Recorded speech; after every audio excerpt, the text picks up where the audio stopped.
Hey guys, today we're in the book of Genesis, chapter 46. So here we have Jacob. Israel is now decided that he's going to come back to Egypt to see for himself Joseph. So on the way back to Egypt, it says in verse 1 that they stop at Beersheba.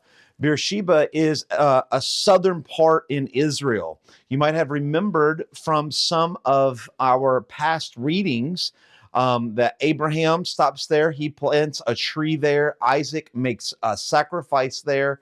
And so here, Jacob stops there. He um, offers sacrifices because it's right before he's going to cross over into Egypt. So he's leaving the promised land that God had told Abraham that he was going to give to him.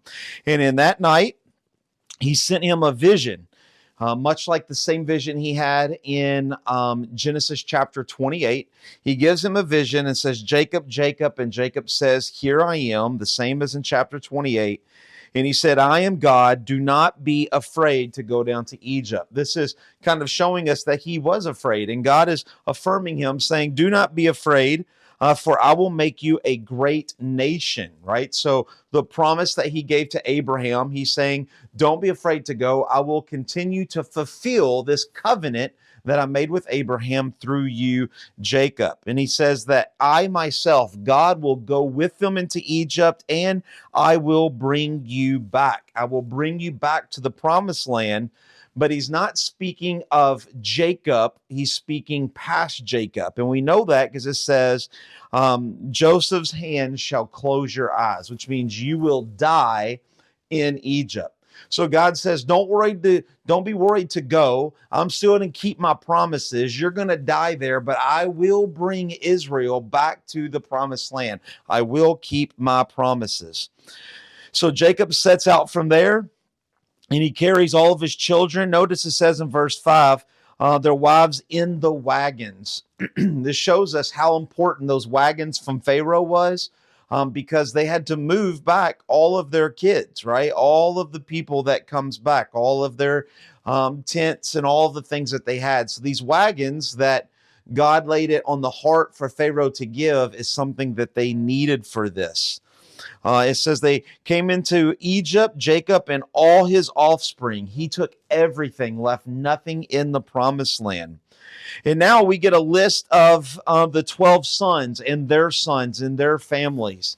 There's a reading there, and there's a whole lot of genealogies there. There's a couple things I want to point you out to.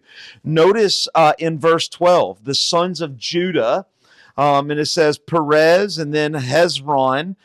These are the names that are listed in Luke chapter 3, verses 33 and 34 for the genealogy of Jesus.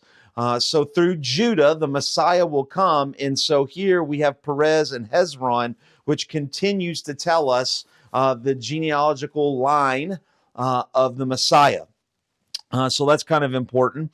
And then it goes on and talks about all of these, but skip to verse 26. It says, all the persons belonging to Jacob who came into Egypt, who were his own descendants, not including Jacob's sons, wives, were 66 persons in all. So there's actually 70 total. There's 66 plus Jacob, plus Joseph, and plus Joseph's two sons, right? So 70 people.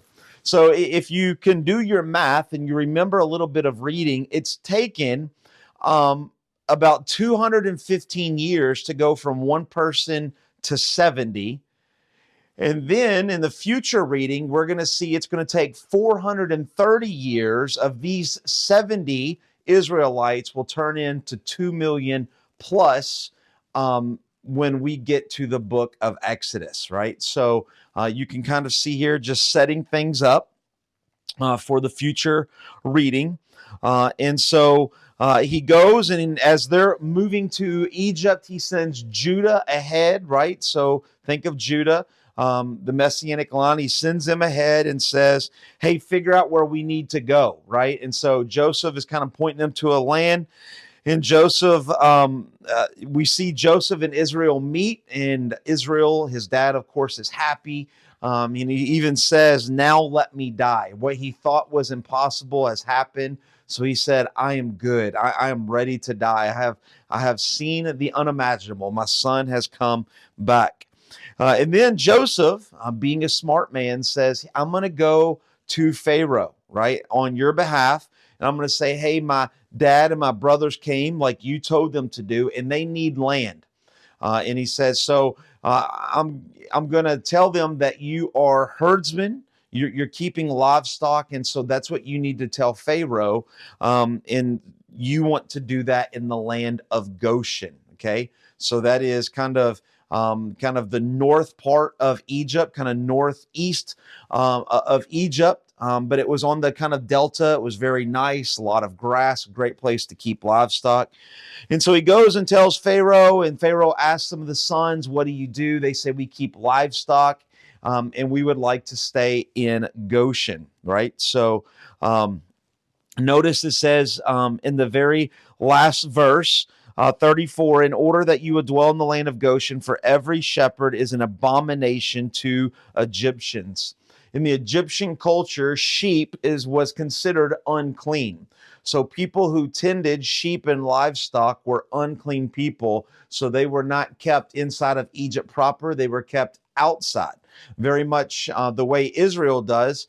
For people who would keep, let's say, pigs. There's another unclean animal. They were around, but not in the city. They were outside of the city. They're not asking to move into the city. They're asking to be well off from Egypt, right? From Egypt capital, right? From the proper Luxor, kind of the place, the capital of Egypt. They're a far ways off. And so you'd ask yourself, man, where is Jesus in this? Well, we can see that Joseph goes as an intermediary between Jacob and all of his sons, right? He's going and saying, hey, they need somewhere to go. They need provisions. They need this. And that will remind us so much of Jesus, that Jesus sits at the right hand of the Father, being our intermediary in between us and God. And working on our behalf. Hope that makes sense, and we will see you tomorrow in chapter 47. God bless.